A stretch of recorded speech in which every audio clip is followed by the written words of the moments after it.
الحمد للہ رب العالمین والصلاة والسلام علی سید المرسلین اما بعد۔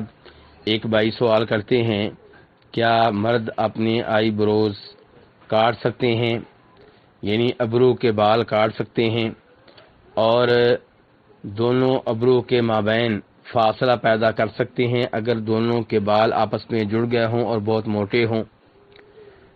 تو اس سلسلے میں گزارش یہ ہے کہ نبی صلی اللہ علیہ وسلم ایک حدیث میں فرماتے ہیں، جسے امام بخاری، مسلم، ابو داؤد اور ابن ماجہ وغیرہ نے روایت کیا ہے۔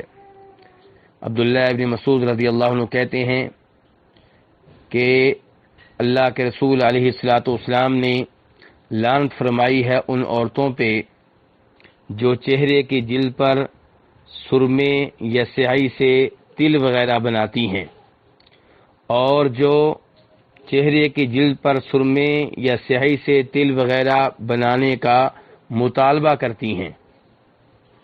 ایسے ہی اللہ کے رسول علیہ الصلوۃ نے اعلان فرمائی ہے ان عورتوں پہ جو اپنے سر کے بالوں میں دوسرے بال جوڑ لیتی ہیں، اور ان پہ بھی جو دوسری عورت سے یا دوسرے مرد سے یہ مطالبہ کرتی ہیں کہ ہمارے سر کے بالوں میں دوسرے بال جوڑے جائیں۔ اور ایسے ہی نبی علیہ الصلوۃ نے اعلان فرمائی ہے ان عورتوں پہ جو حسن و جمال کی خاطر اپنے دانتوں میں فاصلہ پیدا کر لیتی ہیں۔ ایسے ہی آپ نے اعلان فرمائی ہے ان عورتوں پہ جو ابرو کے بال کاٹتی ہیں یا اکھیڑ لیتی ہیں یا کسی سے یہ مطالبہ کرتی ہیں کہ ہماری ابرو کے بال اکھیڑے جائیں۔ اس حدیث میں عبداللہ ابن مسعود رضی اللہ عنہ کہتے ہیں کہ نبی علیہ السلام نے فرمایا المغیرات لخلق اللہ، یہ سب جو ہیں یہ اللہ کی تخلیق کو تبدیل کرنے والی ہیں۔ اب نبی علیہ السلام کی اس حدیث پہ غور کیا جائے تو آپ نے ان تمام کاموں سے عورتوں کو روکا ہے، اور آخر میں فرمایا کہ یہ کام کرنے والی عورتیں اللہ کی تخلیق میں تبدیلی کرنے والی ہیں۔ تو پتہ یہ چلا کہ ان کا جرم یہ ہے کہ انہوں نے اللہ کی تخلیق میں تبدیلی کرنے کی کوشش کی ہے۔ یہ جرم اگر عورتیں کریں تب بھی غلط ہے، اور اگر مرد کریں تو تب بھی یہ وہی جرم بنتا ہے جو عورتوں کے سلسلے میں بنتا ہے، اور تب بھی غلط ہے۔ تو اس سے پتہ چلا کہ یہ کام عورتیں کریں یا مرد کریں یہ کام غلط ہے اور اس سے دور رہنا ہوگا۔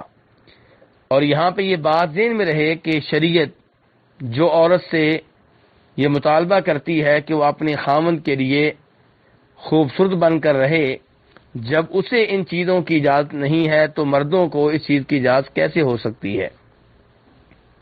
اور شریعت نے، نبی علیہ السلام نے یہاں پہ الفاظ وہ استعمال کیے ہیں جو عورتوں کے لیے ہیں، کیونکہ عام طور پہ یہ کام اور یہ خلاف ورزیاں عورتیں کرتی ہیں، ورنہ یہ کام مردوں کے لیے بھی ممنوع ہے جیسے یہ کام عورتوں کے لیے ممنوع ہے۔ اب رہا یہ معاملہ کہ دونوں آنکھوں کی ابرو کے مابین فاصلہ قائم کرنا، تو اس سے بھی گریز کرنا چاہیے۔ ہاں، اگر ابرو کا کوئی بال آنکھوں میں پڑ رہا ہو تو اس بال کو کاٹا جا سکتا ہے کیونکہ یہ مجبوری ہے۔ واللہ تعالی اعلم۔